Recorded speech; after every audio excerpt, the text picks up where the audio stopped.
여호수아 8장 30절에서 35절의 말씀입니다.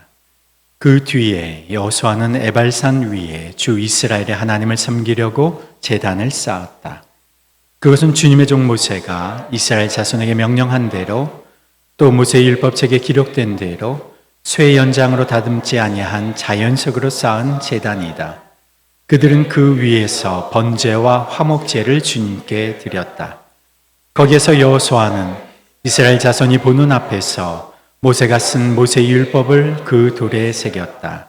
온 이스라엘 백성은 장로들과 지도자들과 재판장들과 이방 사람과 본토 사람과 함께 궤 양쪽에 서서 주님의 언약궤를 맨 레위 사람 제사장을 바라보고 서 있었다. 백성의 절반은 그리심산을 등지고 서고 절반은 에발산을 등지고 섰는데 이것은 전에 주님의 종 모세가 이스라엘 백성을 축복하려고 할 때에 명령한 것과 같았다. 그 뒤에 여호수아는 율법책에 기록된 축복과 저주의 말을 일일이 그대로 낭독하였다. 모세가 명령한 것 가운데서 이스라엘 온 회중과 여자들과 아이들 그리고 그들 가운데 같이 사는 이방 사람들 앞에서 여호수아가 낭독하지 않은 말씀은 하나도 없었다. 아멘. 90분 경기를 치려는 축구 경기를 보면 중간에 하프타임이 있습니다. 전반전 45분 지나고 15분 동안 하프타임을 갖고 그리고 나서 후반전 45분 경기가 진행됩니다. 이 하프타임 때 선수들은 잠시 휴식을 취하면서 또 후반전을 대비하죠. 땀에 잔뜩 젖은 유니폼도 갈아입기도 하고 또 충분한 수분도 보충합니다. 이 하프타임 때 감독은 전반전의 상황을 분석, 평가하고 그에 따라 맞는 전술을 후반전에 이제 펼칩니다. 그래서 후반전의 전술에 따라서 선수가 교체되기도 하죠. 그래서 하프타임이 지나고 나서 후반전의 경기 양상이 전반전의 양상과 확연하게 달라지는 경우가 종종 있습니다. 그리고 승패가 뒤바뀌기도 하죠. 전반전에 뒤지고 있던 경기여도 이 하프타임을 지나고 후반전에 역전하는 경우도 다반사입니다. 그래서 축구 경기에서 하프타임은 참 중요합니다. 90분 축구 경기가 평균 수명 이제 90세를 바라보는 오늘 우리네 인생과 비슷하다고 할 수가 있겠습니다. 우리 인생에 여러 종류의 하프타임이 있겠습니다만은 가장 대표적인 하프타임이라고 한다면 정년 퇴임이겠죠. 아직 여기 계신 분들은 그것에 대해서 그렇게 생각하시는 분들이 안 계신 것 같아요. 그런데 누구나 현직에서 은퇴할 때가 옵니다. 요즘 사회를 보면 기업에서는 50대 중반을 전후해서 임원들이 다 퇴직하죠.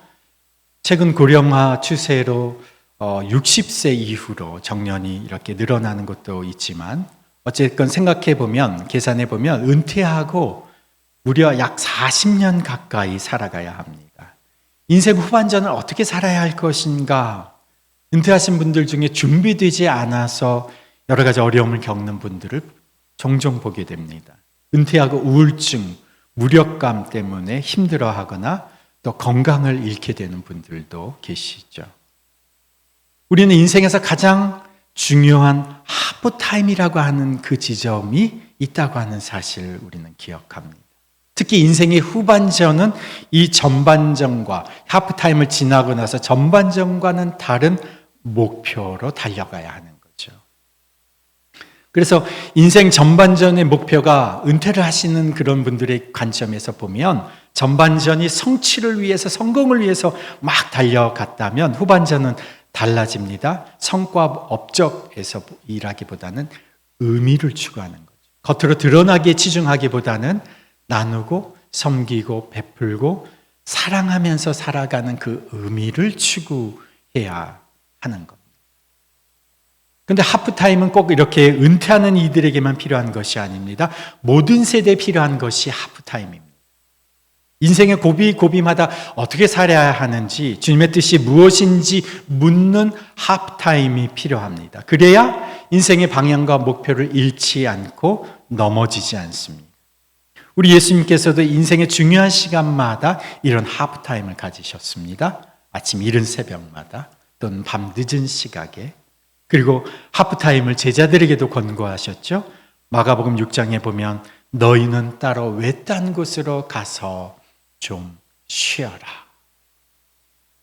왜 하프타임이 필요합니까? 성급하고 분주하고 피곤하면 내 자신을 잃어버리고 또 방향과 목표를 잃어버리기 쉽기 때문에 그랬습니다.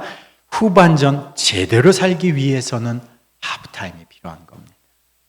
하프타임에 물어야 하는 3가지 질문이 있습니다. 첫 번째는 성찰의 질문입니다. 전반전을 통해 무엇인가? 부끄러움 없이 전반전을 살아왔는가? 돌이켜야 할 것은 무엇인가? 두 번째는 분별의 질문입니다. 나를 향한 하나님의 뜻이 무엇인가? 앞으로 나는 무엇을 하며 살 것인가? 세 번째는 실천의 질문입니다. 나는 이제 할 수 있는 것이 무엇인가? 무엇부터 이제 실천해야 할 것인가? 이 3가지 질문을 가지고 하프타임에 물어보는 거죠. 그래서 우리 인생의 은퇴라고 하는 인생의 하프타임이 있기도 하지만 그것 말고도 우리 인생에는 1년의 하프타임도 있고 또 한 주간의 하프타임도 있고 하루의 하프타임도 있습니다. 1년의 하프타임이라고 한다면 크리스찬에게 있어서 1년에 한 번 정도는 우리의 분주한 모든 것을 내려놓고 자기 자신을 하나님 앞에서 살펴보는 그런 시간을 갖는 기간을 뭐라고 부르느냐? 피정이라고 부릅니다. 1년에 한 번 정도는 내가 익숙한 곳에서 떠나서 문화와 환경이 전혀 다른 곳에서 하프타임을 갖는 겁니다. 낯선 곳에서 아침을 맞는 거죠. 이 낯선 곳에서 아침을 맞으면 객관적으로 나를 보게 됩니다. 새로운 견문이 거기에 더하여집니다. 제가 가끔씩 선교지 탐방을 다녀오는데 제가 필리핀에도 연초에 한번 다녀왔고 얼마 전에도 라오스를 다녀왔는데 이렇게 새로운 곳을 가게 되면 그곳에 대한 이해, 그 지역에 대한 문화, 그 나라 사람들에 대한 경험도 생기지만 무엇보다도 그곳에서 복음을 전하는 사람들을 만나면 정말 많은 것을 느끼게 됩니다. 여행도 물론 중요한 하프타임이지만 더 좋은 것은 가능한 선교지를 탐방하고 오는 것은 정말 좋습니다. 정말 인생을 정말 저절로 다시 돌아보게 됩니다. 복음 앞에서 다시 서게 됩니다. 1년의 하프타임이 있다면 한 주간의 하프타임이 있습니다. 하나님의 창조 원리는 일주일의 하루는 쉼과 안식과 충전을 가지라는 것이죠. 안식일을 기억하여 거룩히 지키라. 하나님께서 우리에게 명하신 것은 한 주간이 어디에서부터 시작되느냐? 하프타임, 안식일, 주일에서부터 시작되는 거죠.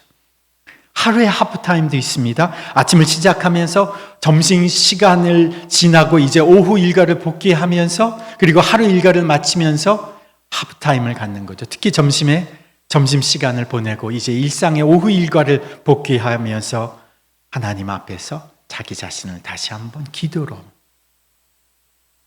성찰하면서 오후 일과를 시작하는 거죠. 아침에 시작하면서 기도와 말씀으로 하루를 시작하고 하루의 마무리를 감사와 하루를 되돌아보면서 하나님 앞에 기도하며 마무리하고 이렇게 하루의 하프타임이 있게 된다면 우리는 하루의 이 잠깐씩의 시간들을 통해서 새 힘을 얻고 주님의 선하신 인도하심을 받으며 살아가게 되는 겁니다.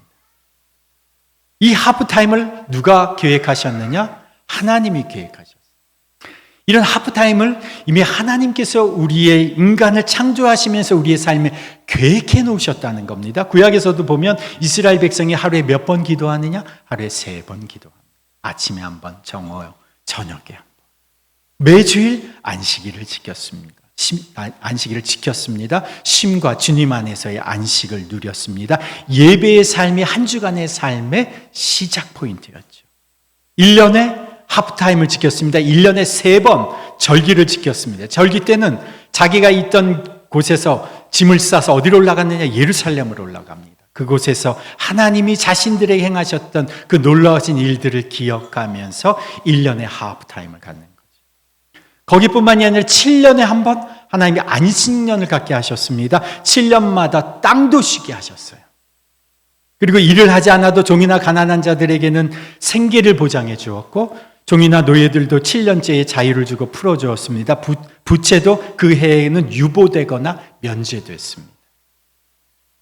그리고 나서 7년이 7번 돌아오는 50년째 되는 해에는 모든 노예에게 자유를 주었습니다. 모든 토지의 소유가 원주인에게로 돌아갔습니다. 모든 땅은 다 쉬게 했습니다. 인생의 하프타임인 거죠. 이게 바로 창조 때부터 하나님께서 우리 인생의 하프타임을 계획하시고 구체적인 실행 방안까지 만들어 놓으셨다는 것이 놀랍지 않습니까?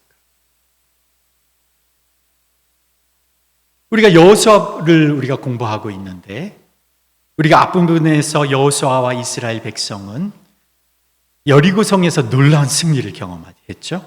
그리고 아이성에서 잠깐 주춤했지만 하나님의 인도하심으로 매복 작전으로 큰 승리를 거두었습니다. 두 번의 연달은 이 승리의 여세를 몰아서 이제 가나안 본토로 진입해 들어가는 것이 보통은 당연한 수순일 것 같은데 여호수아는 그렇게 하지를 않습니다. 그는 뜻밖의 결정을 합니다. 30절, 오늘 본문 30절 말씀을 한번 보시면 30절 말씀 함께 다시 한번 읽습니다. 그 뒤에 여호수아는 에발산 위에 주 이스라엘의 하나님을 섬기려고 제단을 쌓았다. 지금 이스라엘 백성이 아이성 승리 후에 이렇게 진입해 들어가는 곳이 어디냐? 세겜 지역입니다. 세겜 지역. 세겜은 지역적으로 보면 가나안 땅의 위치에서 보면 가장 중심에 위치한 곳입니다. 그들이 바로 이전에 진을 쳤던 곳이 길갈이었는데 길갈에서 보면 길갈에서 북쪽으로 정북쪽으로 48km를 올라가면 거기가 세겜입니다. 그런데 그 세겜에는 좌우로 이렇게 큰 산이 두 개가 있습니다. 한쪽은 그리심산, 한쪽은 에발산입니다. 한번 그걸 그림으로 보여주시면, 사진으로 한번 보여주시면 이렇습니다.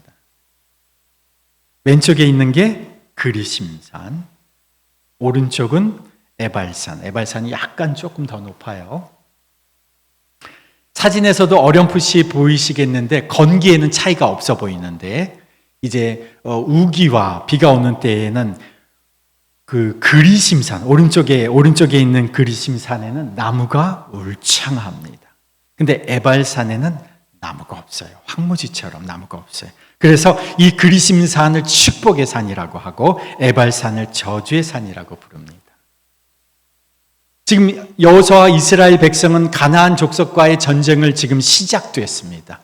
여리고 성을 치면서 가나안 족속들이 완전히 다 뒤집어졌어요. 이제 가나안 족속과의 전쟁이 시작됐습니다. 이제 하나하나 가나안 족속들을 물리쳐야 하는 전쟁을 펼쳐야 하는데 그 전쟁의 시작 포인트에서 전쟁이 진행 중인데 왜 전쟁을 중단하고 에발산으로 갔을까요?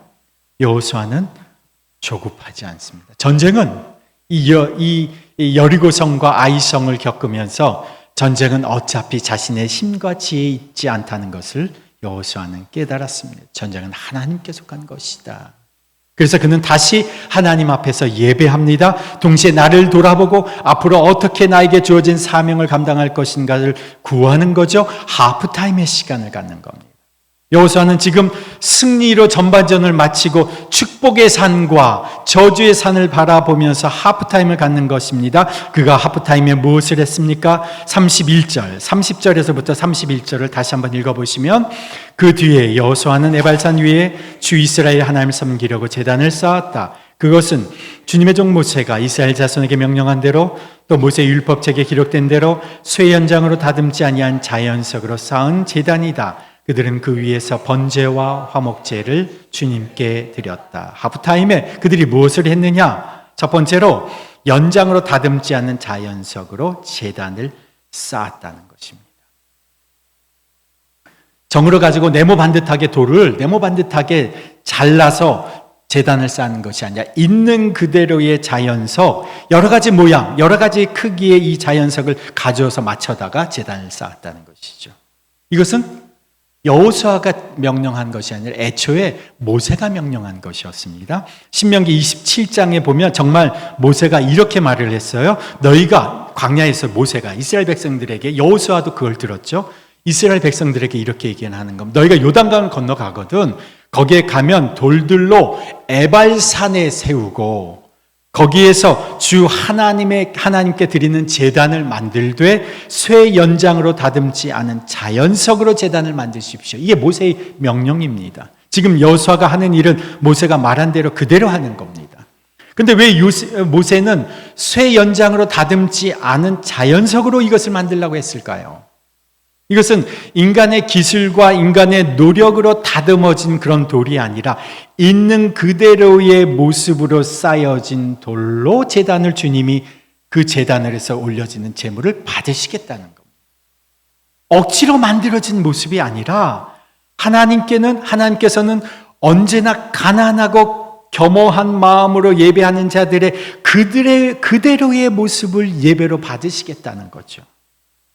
인간의 규격대로 맞춰진 것들을 가져와 봐야 하나님의 규격에는 제대로 맞지도 않는다. 되지 않는 것 가지고 아무리 하나님께 멋지게 드리려고 맞춰 보아야 하나님께는 하나도 멋지지 않습니다. 하나님은 겸손하고 가난한 마음 그 자체를 기뻐하시는 거죠. 있는 그대로의 모습, 자연석으로 제단을 쌓아라. 그리고 이어서 33절에서 35절의 말씀 함께 읽어봅니다. 온 이스라엘 백성은 장로들과 지도자들과 재판장들과 이방 사람과 본토 사람과 함께 궤 양쪽에 서서 주님의 언약궤를 맨 레위 사람 제사장을 바라보고 서 있었다. 백성의 절반은 그리심산을 등지고 서고 절반은 에발산을 등지고 섰는데 이것은 전에 주님의 종 모세가 이스라엘 백성을 축복하려고 할 때에 명령한 것과 같았다. 그 뒤에 여호수아는 율법책에 기록된 축복과 저주의 말을 일일이 그대로 낭독하였다. 모세가 명령한 것 가운데서 이스라엘 온 회중과 여자들과 아이들 그리고 그들 가운데 같이 사는 이방 사람들 앞에서 여호수아가 낭독하지 않은 말씀은 하나도 없었다. 지금 이스라엘은 이 하프타임에 제단을 쌓고 나서 무엇을 했느냐? 두 번째는 율법책에 기록된 축복과 저주의 말을 모두 다 낭독했다는 것입니다. 누구에게? 이스라엘에게 속한 모든 이에게. 그 모든 말씀 어른뿐만이 아니라 아이들까지 성별, 나이 구분 없이 같이 하나님을 믿겠다고 이스라엘 백성과 같이 사는 이방인들까지 모두 다 이 말씀을 들었다는 거예요. 어떤 말씀이요? 율법책에 기록된 축복만이 아니라 저주의 말도 다 들었다는 거예요. 이것은 광야에서 이미 모세가 이렇게 하라고 한 것이죠. 이쪽 에발산의 6지파 그리고 그리심산의 6지파를 등지고 세웠어요. 6지파씩 세워서는 먼저는 그리심산 쪽을 바라보면서 거기에 서 있는 사람들에게 향해서 순종의 복을 선포하였습니다. 오늘 본문에는 그 구체적인 내용이 기록되어 적지는 않았지만 이때 선포한 구체적인 순종의 복이 무엇인가 한번 띄워보실까요? 신명기 28장 1절에서 7절의 말씀입니다. 한번 크게 같이 한번 읽어볼게요. 이게 모세가 너희들이 에발산에 가서 읽으라, 선포하라, 선포했던 약속의 말씀입니다. 28장 1절에서 7절 함께 읽습니다. 당신들의 하나님의 말씀을 귀담아 듣고 내가 오늘 당신들에게 명한 그 모든 명령을 주의 깊게 지키면 주 당신들의 하나님이 당신들을 세상의 모든 민족 위에 뛰어나게 하실 것입니다. 당신들이 주 당신들의 하나님의 말씀에 순종하면 이 모든 복이 당신들에게 찾아와서 당신들을 따를 것입니다. 당신들은 성읍에서도 복을 받고 들에서도 복을 받을 것입니다. 당신들의 태가 복을 받아 자식을 많이 낳고 땅이 복을 받아 열매를 풍성하게 내고 집 짐승이 복을 받아 번식할 것이니 소도 많아지고 양도 새끼를 많이 낳을 것입니다. 당신들의 곡식 광주리도 반죽 그릇도 복을 받을 것입니다. 당신 들어와도 복을 받고 나가도 복을 받을 것입니다. 이 말씀을 선포하면서 어떻게 합니까? 이것에 대해서 이스라엘 백성들이 아멘으로 화답하게 합니다. 이 아멘의 화답 소리는 엄청나게 컸을 것이죠. 축복의 선언입니다. 그런데 6지파 에발산 쪽을 등지고 서 있는 6지파를 바라보면서 불순종하면서 겪게 될 하나님의 심판, 하나님의 화를 선포합니다. 신명기 28장 15절에서 20절의 말씀입니다. 이것이 하나님이 우리에게 선포하시고 모세를 통해서 우리에게 선포하시는 말씀인 것을 우리가 기억하면서 한번 함께 읽어봅니다.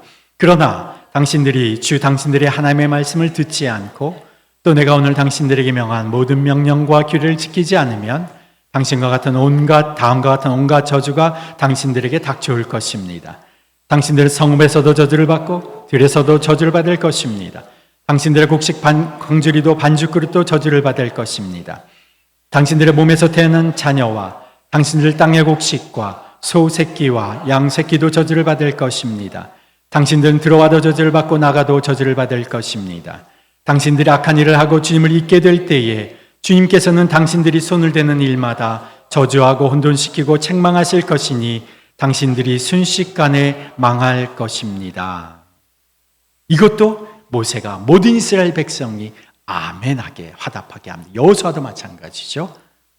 내가 좋아하는 말씀뿐만이 아니라 저주의 말씀, 나를 책망하는 말씀도 하나님의 말씀으로 분명히 듣고 그리고 받았다는 것입니다. 그것도 모든 이스라엘 백성들, 어른, 어린이, 남녀, 종까지 다 상관없이 이 하나님의 말씀을 들었다는 거죠.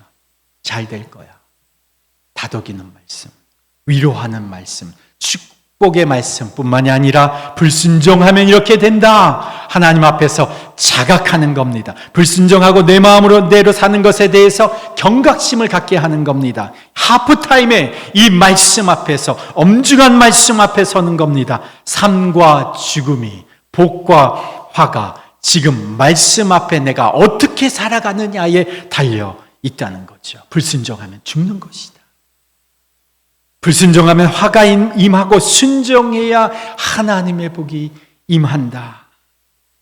사느냐 죽느냐가 결정되는 이 말씀 앞에 내가 어떻게 살아가느냐, 이 말씀 앞에 바로 서 있다는 거죠. 오늘 우리는 어디에 서 있습니까? 오늘 우리의 하프타임에 우리는 어디에 서 있습니까? 이스라엘 백성이 지금 그리신산과 에발산 앞에서 하나님의 엄중하신 말씀 앞에 서 있다면 우리는 지금 우리의 인생의 하프타임에 어디에 서 있는가? 우리는 골고다 언덕에 그 십자가 앞에 서 있습니다.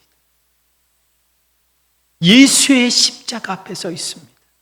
그 예수의 십자가 그곳에서 우리는 불순종한 자가 겪어야 하는 하나님의 심판, 죄인이 저주받아야 하는 그 심각한 죄의 형벌이 어떤지를 거기에서 보게 하는 겁니다. 그러나 또한 그곳에서 끝까지 순종하신 예수 그리스도를 통해서 그가 3일 만에 살아나셔서 우리에게까지 누리게 하시는 그 부활의 영광, 그 순종의 복이 무엇인지를 우리는 보게 되는 겁니다. 순종하는 자가 누리게 될 그 하나님의 자녀의 복이 무엇인지를 그 십자가 앞에서 바라보게 되는 겁니다. 십자가 앞에서 엄중한 하나님의 저주와 심판을 목도하면서 그 십자가 앞에서 우리는 부활하신 예수 그리스도가 누리시는 순종의 복을 목격하게 되는 겁니다. 나의 죄인된 옛 자아가 예수와 함께 십자가에 죽고 예수 안에서 다시 살아나는 그 부활의 영광과 복을 누리게 되는 경험을 우리는 어디에서, 우리의 하프타임에서 십자가 앞에서 경험해야 하는 거죠. 그리고 이어서 32절, 거기에서 여호수아는 이스라엘 자손이 보는 앞에서 모세가 쓴 모세의 율법을 그 돌에 새겼다. 하나님의 말씀을 돌에 새겼다고 했습니다. 그들이 지금 어떤 과정 중에 있습니까? 전쟁의 과정 중에 있습니다. 전쟁의 여정 중에 있습니다. 전쟁 중에 지금 돌에 새긴 그 돌을, 하나님의 말씀을 새긴 돌을 그들이 가지고 다녔을까요? 가지고 다녔을 리가 없습니다. 그들은 계속되는 전쟁의 장으로 나아가게 될 것입니다.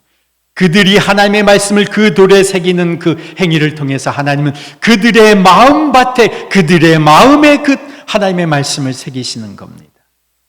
이것이 바로 이스라엘이 가진 하프타임이었습니다. 그리고 나서 이후에 이스라엘은 어떻게 되었을까요? 어떻게 되었을까요? 하프타임 거기에 머물러 있습니까? 그렇지 않죠. 이제 후반전 경기장으로 들어가는 것. 이제는 경기장에서 삶으로, 행동으로 말씀을 실천하면서 이제 살아가는 겁니다. 제가 지난주에 책을 한 권 구입해서 읽었는데 제목이 넘어진 제자 훈련 넘어서기라는 책입니다. 7월 달에 나온 책인데 저자가 김대조 목사님입니다. 주님 기쁨의 교회 영동고등학교인가에서 아마 예배를 드리시는 교회인데 이분이 런던에서 유학을 하시면서 목회를 하시다가 거기서 저하고도 조금 인연이 있습니다. 이분이 제가 버밍엄에 있을 때에 저하고 조금 이렇게 교제를 하시면서 이제 런던으로 내려와서 같이 사역을 하면 좋겠다 이렇게 하셨는데 저희가 기도하면서 저희는 런던으로 내려가지 않습니다 이렇게 했던 적이 있어요. 이분이 나중에 이제 한인교회 목회도 하시면서 공부하시고 한국에 귀국하셔서 사랑의 교회 부목사로 사역하시다가 옥하는 목사님 계실 때에 이제 개척을 하셨습니다. 개척 7년 만에 교회가 엄청나게 부흥이 됐어요. 교회 학교가 거의 1000명 가까이 이렇게 아이들이 왔습니다. 그런데 7년째 되는 해에 교회가 엄청나게 부흥이 돼서 이제 재직들을 세우고 교회를 이렇게 확립해 가는데 그때 큰 어려움이 생겼습니다. 성도들이 분열되어서 이렇게 나가고 여러 가지 교회의 구설수가 생겼어요. 저도 내용을 잘 몰랐는데 책을 통해서 알게 됐습니다. 자신이 7년 동안 성도들을 말씀으로 이 성도들을 가르친다고 가르쳤는데 나중에 보니까 이 성도들이 예수님을 따르는 제자가 전혀 아닌 모습으로 살아가는 모습을 보면서 이 책을 어떻게 보면 참회록처럼 쓰셨더라고요. 7년 동안에 어떻게 내가 하나님 앞에 잘못했는지, 부족했는지, 그리고 그 이후에 어떻게 하나님이 은혜를 주셔서 그 남은 또 7년을 어떻게 은혜 가운데 열매 맺게 하셨는지. 그래서 지금 15년째 된 교회입니다. 7년 동안 성도들을 엄청나게 훈련을 많이 시켰는데, 말씀으로 훈련을 시켰는데, 훈련받은 사람들이 7년째 재직으로, 순장으로 중요한 위치에서 딱 올라갔더니 이 사람들을 판단하기 시작하고 지식만 커졌지 실제로는 예수님의 제자로서의 삶을 전혀 살아가지 못하는 모습을 보면서 말씀을 가르치는 것에 내가 집중을 했지 말씀을 삶으로 살아내는 것을 내가 훈련시키지 못했구나. 이분이 목회의 방향을 수정을 하셨어요. 이제는 정말 말씀을 삶으로 살아내는 예수의 제자를 키워내야 하겠다. 그리고 그때부터 7년 동안 이제 말씀을 살아내는 훈련을 시키셨어요. 많이 배운다고 예수님을 따른 제자 되는 거 아닙니다. 말씀을 살아내는, 삶으로 살아내는 과정이 있어야 정말 예수의 제자가 되는 겁니다. 순종하는 자가 누리게 되는 축복의 말씀과 함께 불순종하는 자가 누리게 되는 그 화도 우리를 마음에 새기고 이제 우리는 삶의 현장으로 가는 겁니다. 그 삶의 현장에서 삶으로 살아내는 과정을 통해서 제자가 되는 거죠. 경기장으로 나가야 하는 거죠. 제가 주보에 쓴 여기에도 보면 이 팬인가 제자인가 이 칼럼에도 그런 내용이 있습니다. 많은 사람들이 예수님께 환호하고 따라가지만 결국 이 사람들이 경기장에 나가지 않는다. 삶으로 살아가지 않는다. 예수에게는 열광하지만 삶으로 살아가지 않는 사람들, 이제는 삶에서 세상에서 예수의 제자로 살아내야 하는 사람들이 필요하다는 거죠. 이스라엘 사람들이 이 말씀을 축복과 함께 저주의 말씀을 가슴속에 새기고 내가 불순종하면 어떻게 된다고 하는 사실을 가슴에 새기고 이제 전투의 현장으로 나아갑니다. 우리는 십자가 앞에서 서서 십자가 앞에서 나는 죽고 이제 예수로 살아감을 마음에 새기며 세상으로 나아가야 하는 거죠. 나는 그리스도와 함께 십자가에 못 박혔습니다. 이제 살고 있는 것은 내가 아닙니다. 살고 있는 것은 그리스도께서 내 안에서 살고 계시는 겁니다. 이제 내가 육신 안에서 살아가는 것 삶은 나를 사랑하셔서 나를 위하여 자기 몸을 버리신 하나님의 아들을 믿는 믿음 안에서 살아가는 것입니다. 고백하며 삶으로, 행동으로 순종을 실천하며 살아가야 그 사람이 삶에서, 경기장에서 승리하는 예수의 제자로 살아가는 거죠. 바울이 빌립보서 3장 18절에서 빌립보 교인들에게 이렇게 호소합니다. 내가 눈물을 흘리면서 말했지만, 여러 번 여러분에게 말하였고 지금도 눈물을 흘리면서 말하지만 그리스도의 십자가의 원수로 살아가는 사람이 많이 있습니다. 누구한테 하는 얘기일까요? 빌립보 교인들한테 하는 얘기예요. 내가 지난번에도 말했잖아요. 이번에도 제가 눈물을 흘리면서 말합니다. 그리스도의 원수로 살아가는 사람이 많다는 것이죠. 그들의 마지막은 멸망입니다. 그들은 배를 자기네의 하나님으로 삼고 자기네의 수치를 영광으로 삼고 땅의 것만을 생각합니다. 그러나 우리의 시민권은 하늘에 있습니다. 그것으로부터 우리는 구주로 오실 주 예수를 기다리고 있습니다. 교회 다닌다고 하지만 여전히 십자가의 원수로 살아가는 사람이 많다는 겁니다. 바울이 눈물을 흘리면서 이야기를 하는 겁니다. 배를 채우는 거, 자기 이익, 자기 실속, 이거 채우는 것을 하나님보다 더 중요하게 생각하는 사람들이, 땅의 것만을 생각하며 살아가는 사람들이 빌립보 교회 안에 무수히 많다는 겁니다. 이것이 나의 모습이 아닙니까? 인생의 하프타임, 1년의 하프타임, 한 주의 하프타임, 하루의 하프타임 때마다 있는 그대로 겸손히 하나님 앞에 나아가 엄중한 그 하나님의 말씀 앞에서 자신을 성찰하면서 살아가야 하지 않겠습니까? 복과 화가 나에게 달려있음을 고백하고 마음에 새기면서 살아가야 하지 않겠습니까? 그리고 이제 그 말씀을 붙들고 이제 경기장으로 나가, 세상으로 나가 우리가 하늘에 속한 시민권자임을 우리의 삶으로 증명하면서 살아가야 하지 않겠습니까? 말씀을 나의 삶으로 신청하고 나의 순종으로 실천해서 내가 하나님의 백성이요, 내가 하나님 나라 시민임을 우리가 증명하며 살아가야 하지 않겠습니까? 그러면 우리는 그리심산에서 모세를 통하여 우리에게 선포되었던 그 모든 복, 에베소서 말씀에 말씀하신 하늘에 속한 모든 신령한 복을 주님이 예비해 주신 대로 누리게 되는 자가 될 것입니다. 주님, 한 주간을 바쁘게 분주하게 열심히 살다가 오늘 이곳에서 주님 안에서 하프타임을 갖습니다. 이제 곧 다시 세상으로, 경기장으로 나가야 하는 우리들, 우리의 모난 모습 그대로, 보잘것없는 모습 그대로, 허물 많은 모습 그대로 우리를 받아주시니 감사합니다. 가난한 자, 마음이 가난한 자를 기뻐하시는 주님 앞에 우리의 연약함도 부족함도 그대로 올려놓습니다. 우리의 인생을 올려드립니다. 주님, 우리를 기꺼이 용납해 주시고 받아주시는 주님 앞에 나아갑니다. 이 주님 앞에서 주님의 말씀을 오늘 들었습니다. 응원과 격려, 위로가 되는 축복의 말씀뿐만이 아니라 불순종하여 겪게 될 화해의 말씀도 저희가 들었습니다. 이 말씀을 마음에 새기고 이제 축복과 저주가 나에게 달려있음을 기억하며 이제 경기장에서 나의 삶으로 증명하는 자가 되게 하여 주옵소서. 예수 그리스도의 십자가 앞에 우리 인생이 서서 죄와 불순종의 대가가 무엇인지를 우리가 목도합니다.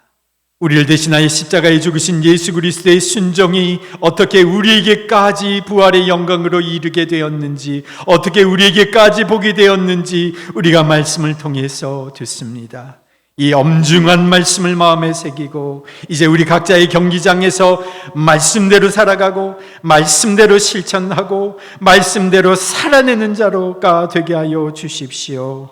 날마다 예수와 함께 죽고 날마다 그리스도 안에서 살아가는 우리 인생 되게 하여 주옵소서. 그래서 선포된 불순종의 화는 우리 인생에도 하나도 임하지 않게 하시고 약속되고 예비된 하나님의 자녀의 복을 풍성히 누리며 살아가는 복된 인생 되게 하옵소서. 또한 그것이 때로 우리의 생각과 다를지라도 그것에 감사하고 기뻐하고 자족하며 살아가는 우리 되게 하옵소서. 이제는 우리 주 예수 그리스도의 은혜와 하나님 아버지의 무한하신 사랑과 성령님의 교통하심과 역사하심이 하프타임에 주님의 말씀을 마음에 새기며 이제 세상으로 경기장으로 나아가는 주님의 백성들 위에, 그 가정과 자녀와 일터 위에, 그리고 더비교회 공동체 위에 이제부터 영원토록 함께 하시기를 간절히 축원하옵나이다. 아멘.